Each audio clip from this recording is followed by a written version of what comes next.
6-foot rifle fires at an 80mm steel wall. The round sings through the air, slams into the glacis and bounces away. The tank survives. The crew inside doesn't. They freeze, they shout. They search for a return fire they cannot find. They seal the hatch, lower the periscope, and for the next hour every clank or groan of their machine sounds like a new death sentence. That moment, the impact that doesn't kill but changes everything, is the unexpected power of the PTRD-41. On paper, the PTRD-41 looks like a relic. Born in an emergency in 1941. A single-shot bolt-action rifle roughly 6 feet long and weighing around 38 pounds, firing the 14.51 14mm cartridge at roughly 1,000 meters per second muzzle velocity. It was an anti-tank rifle in the old sense, designed to punch holes in light and early medium armor. By 1943, against Panthers and Tigers with heavy frontal plates, it could no longer be relied on to penetrate front armor. Yet German tankers feared it more than many weapons that could actually destroy a tank outright. Why? Because killing a tank is one thing, making it useless in combat, by blinding it, immobilizing it, or forcing its crew into a posture of helplessness, is another. That is the paradox we'll unpack. The PTRD-41's real function on the Eastern Front was often not destruction, but denial. A force multiplier born of ubiquity, simplicity, and a doctrine that understood what to shoot at. To follow that thread, we'll look at how the rifle was made and used, what parts of a tank were vulnerable even when the main armor was not, how small teams and combined arms turned isolated hits into tactical opportunities, and why the psychological effect on crews sometimes mattered more than a kill tally. If you want more deep dives into weapons history, hit subscribe and stay with this one. The PTRD-41 arrived as a blunt, pragmatic answer to an urgent problem. In 1941, Soviet forces faced mechanized raids across vast fronts and a shortage of dedicated anti-tank guns. The answer was simple: scale up the rifle concept. The result was a hefty single-shot weapon built around a powerful cartridge, the 14.5 X 114mm, which carried substantial kinetic energy. The rifle's design was deliberately unfancy: bolt action, minimal moving parts, and durable for frontline use. The ammunition itself would later be used in machine guns like the KPVT, which simplified logistics. The same caliber appeared in multiple weapon systems, easing supply. Technical numbers matter because they set realistic limits. Reported details place the PTRD-41 at roughly 6 feet in length and about 38 pounds in weight. It fired the 14.5 114mm round at a muzzle velocity near 1,000 meters per second. Those figures make it powerful compared to an ordinary infantry rifle. It could defeat light armor and the side or rear panels of early war tanks at combat ranges, against Panzer III and early Panzer IV types, and against lighter armored cars and half-tracks. It could produce penetrations, crew casualties, and outright destruction at typical engagement distances. But these same figures also make clear why the weapon's role had to change as the war progressed. Kinetic energy concentrated in a relatively small projectile has limits against thick, sloped steel designed to stop shells and armor-piercing rounds. It helps to define a few terms up front. A mobility kill is any hit or damage that prevents a vehicle from moving under its own power. Broken tracks, damaged suspension, or a disabled transmission. A firepower kill neutralizes the vehicle's ability to fight, a destroyed main gun, wrecked sighting equipment, or a jammed machine gun. Buttoned up describes a crew kept inside and sealed in the tank to avoid small arms and shrapnel, operating with periscopes and radio instead of open observation. Spalling refers to fragments of metal or paint that break away from the interior of armor when struck, potentially injuring crew. Spalling is more a consequence of large caliber impacts on thinner metal than of small arms fire against heavy plates. By 1942-43, German armor had advanced rapidly. The Panther and Tiger introduced frontal protection and sloped armor profiles that could defeat the energy of a 14.5mm projectile at most realistic angles and distances. Simply put, frontal penetrations against these heavy vehicles were unlikely under normal combat conditions. That led many observers to conclude the PTRD was obsolete. But obsolescence is a narrow metric if you measure only by whether a single weapon can punch through the thickest frontal armor. The Soviets kept producing the PTRD to the order of roughly 180,000 rifles because the rifle worked differently than a dedicated anti-tank gun. Rather than aiming solely for destroyed tanks, PTRD teams targeted what made tanks operationally effective: sighting devices, mobility components, external fittings, and exposed personnel. Those effects, repeated across many engagements, add up. Take optics and periscopes. A modern tank's combat effectiveness depends heavily on observation. Commanders, gunners, and loaders look through glass eyepieces and periscopes that, by necessity, are thin, delicate, and often mounted externally or behind thin hatches. A high-velocity 14.5mm round can shatter those components or smash their housings. A blinded tank cannot observe the battlefield properly. The crew may be forced to rely on crude, temporary fixes or withdraw from engagement entirely. A broken sight can render the main gun useless until the crew can range and aim by feel, or until a repair is effected, often impossible in the middle of a fight. Tracks and suspension are another natural target. Anti-tank rifles rarely cracked a Panther's glacis, but they could snag the running gear. Hitting a track, flail, or road wheel at medium range could produce a mobility kill. Once a tank is immobilized, it becomes a static target for artillery, mortar fire, or a follow-on infantry assault with explosives and incendiaries. Even if the round did not shear off the track completely, damaging a road wheel or loosening bolts could leave the vehicle stranded. In many tactical contexts, an immobilized tank is as bad as a lost tank. It cannot maneuver to exploit breakthroughs or cover infantry, and it ties up resources as other units attempt recovery or defense. External fittings and equipment, antennae, spare machine guns, externally mounted ammo cans, jerry cans, and vision blocks, are thin and vulnerable. A PTRD round could punch through a fuel canister, start a fire, or blow away a commander's radio antenna, severing communications. Losing a radio didn't just cause inconvenience. It could cut a tank off from its company commander, alter the tempo of an advance, and create dangerous gaps in coordination. Urban combat offered an additional vector of attack: the roofs. Top armor is typically thinner than frontal plates because designers prioritize protection where the vehicle is most likely to be hit.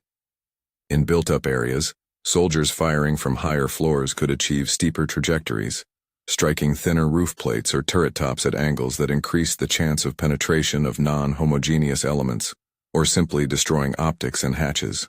The result in street fighting was a disproportionate effect. A PTRD team posted in a window could render a tank's turret blind or kill exposed crew climbing hatches to fire personal weapons.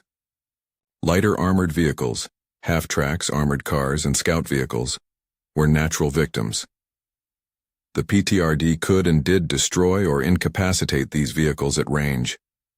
Every lost half-track or scout car degraded a panzer formation's reconnaissance, flank security, and infantry support. The strategic effect is subtle but real. If tanks have to advance cautiously because their infantry-carrying vehicles are being picked off, their operational freedom narrows. Finally, exposed crew are vulnerable. Tank commanders habitually raise themselves to gain situational awareness, and loaders and gunners sometimes exposed hands or heads during maintenance, observation, or when operating secondary weapons. A direct hit on an exposed commander or loader can kill or wound a crew member, forcing the tank to stop or withdraw for casualty evacuation and transfer of duties. Even non-lethal wounds can degrade performance. A wounded commander cannot command effectively, and a partially disabled crew will operate more slowly and nervously. Recognizing these vulnerabilities, Soviet doctrine adapted the PTRD into tactics that emphasized finding and exploiting those weak points. PTRD teams typically operated in pairs or small groups, not as lone hunters. Two-man teams provided a shooter and a spotter, giving the shooter a stable target profile and the spotter the responsibility to help retrieve the rifle or switch positions after a shot. They employed concealment and surprise, firing from hedgerows, windows, and pitted ground. Ambush positions focused on flanking arcs and avenues of approach where side and rear armor, thinner and less angled, were more accessible. Those shots were rarely taken in isolation. PTRD teams worked in concert with the infantryman carrying grenades and Molotov cocktails, with anti-tank rifle fire softening targets for assault, and with artillery or mortar fire scheduled to exploit immobilization. The standard sequence might be: strip a tank's peripherals, sights, tracks, machine guns, pin the crew inside by suppressive fire, then close with infantry to finish the vehicle with explosives and close support. That combined arms mindset is crucial. A negatively assessed single rounds effect became decisive when supported by follow-up actions. Urban employment magnified these effects. Teams crouched on upper floors could rain rounds onto turret roofs, periscopes, and hatches. In street fighting, a tank blinded by a shattered periscope or jammed turret becomes an easy target for satchel charges or concentrated anti-tank grenades. Infantry coordinated with PTRD teams exploited the constrained lines of movement in cities, allowing the rifle to do strategic work against tactical mobility. The psychological component deserves emphasis. Armor crews are trained to expect certain threats. He rounds that shock, shaped charges that pierce, or artillery that sends spalling through a hull. The PTRD introduced a different kind of threat, a precise piercing impact that makes little visible external damage but could have catastrophic internal consequences. German accounts, paraphrased in after-action reports and memoirs, describe an almost supernatural uncertainty generated by the PTRD's hits. The impossible ping on an otherwise thick plate, the shattered view slot when there was no obvious entry wound, the sudden loss of a radio or an antenna. That uncertainty led to behaviors that degraded operational effectiveness.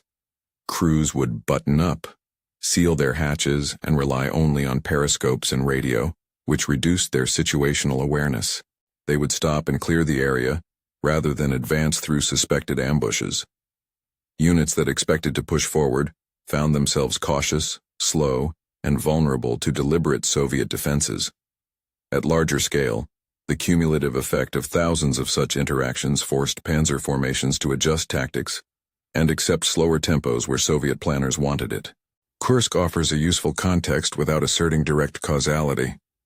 The battle's defenses were layered, and PTRD teams were one of many defensive tools Soviet commanders deployed to blunt armored thrusts: anti-tank guns, minefields, artillery, and tactical depth. But in localized encounters, PTRD teams contributed to the attritional effect by harassing flanks, disabling support vehicles, and forcing tanks to operate more conservatively. Those micro-effects are the kind that don't make grand strategic headlines but change operational calculations on the ground. Logistics and production amplify the story. The Soviet decision to keep the PTRD in the inventory was not romanticism, it was practical economics.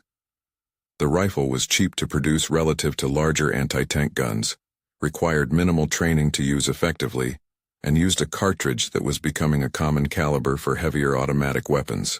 Rough production figures put output at around 180,000 rifles, numbers that ensured the PTRD was present at countless defensive positions and could be taken for granted by infantry commanders. Ubiquity matters in warfare. A mediocre weapon carried by almost every soldier is often more influential than a superior weapon found in limited numbers. Simplicity also breeds resilience. Where a complex anti-tank gun required towing vehicles, crews, and time to emplace, PTRD teams were mobile and discreet. They could emplace in urban rubble, crawl to the edge of a ditch, or climb to a high window without signaling an artillery battery or surrendering mobility. That agility made the PTRD an accessible option in varied terrains and tactical situations, a feature the Soviets exploited repeatedly. It is worth stressing the cautious interpretation of effectiveness. The PTRD did not commonly destroy heavy tanks from the front. Claims that it regularly punched Panthers or Tigers through their frontal glasses are unsupported. Frontal penetrations were improbable and were exceptions rather than norms. Where exceptional penetrations did occur, they were at close range, unusual angles, or against damaged or poorly constructed elements. Not the general case. The rifle's victory lay not in outright destruction, but in cumulative frustration, denial of capability, and the tactical opportunities created for follow-on assets.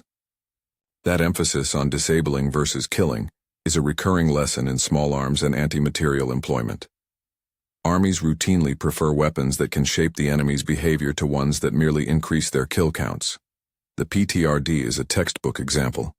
Countless small actions, blinded sights, ripped antennae, immobilized half-tracks, combine into strategic friction. The enemy has to adapt, often in costly ways. After the war, the pattern continued. The 14.5-114 MN family found new life in medium and heavy machine guns and anti-material rifles, and the concept of a large-caliber rifle for denying assets survived into irregular conflicts. PTRD-type weapons or their ammunition saw use in Korea, Vietnam, and later insurgencies. In Afghanistan and other conflicts, long-range, high-energy rifles were pressed into anti-material roles, and the principle, a weapon that can punch through soft targets, optics, and thin armor, remains relevant. Modern anti-material rifles owe conceptual debt to these World War II solutions. They are not designed to win armor duels with main battle tanks, but to disrupt, isolate, and degrade support systems, electronics, and unarmored or lightly armored platforms. Doctrine and adaptation are the bookends of the PTRD story. The weapon itself is unimpressive by the standards of main battle tank design. Its importance comes from how infantry used it and how commanders valued practical effects over prettily measured penetration charts. Soviet forces accepted a tool that was good enough and present, a rifle that, when deployed en masse and integrated with infantry and artillery, made a disproportionately large contribution to battlefield contests. Consider a small realistic vignette that captures the dynamics without inventing names. A company of German Panzer IVs pushes through a gap in a village street. Scouts in half-tracks sweep the buildings ahead.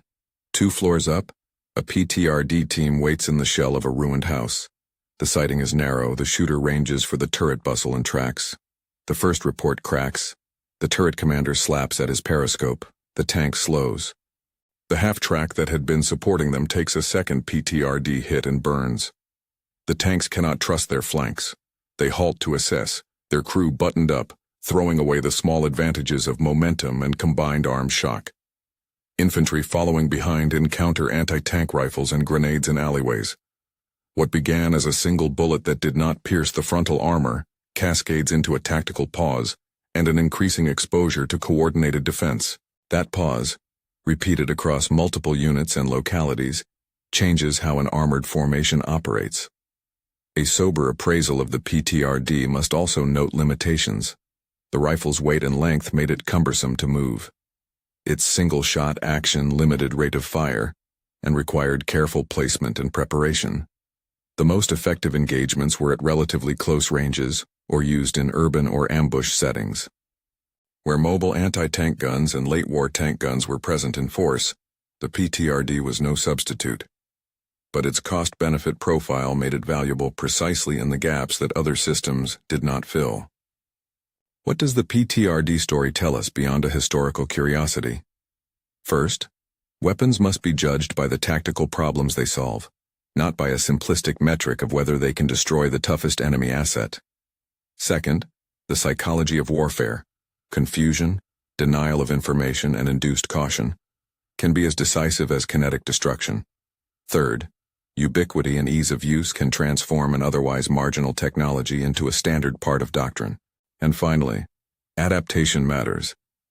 The redirection of a weapon's intended purpose, from frontal armor penetration to targeted disablement, is a form of tactical creativity that militaries have used across eras.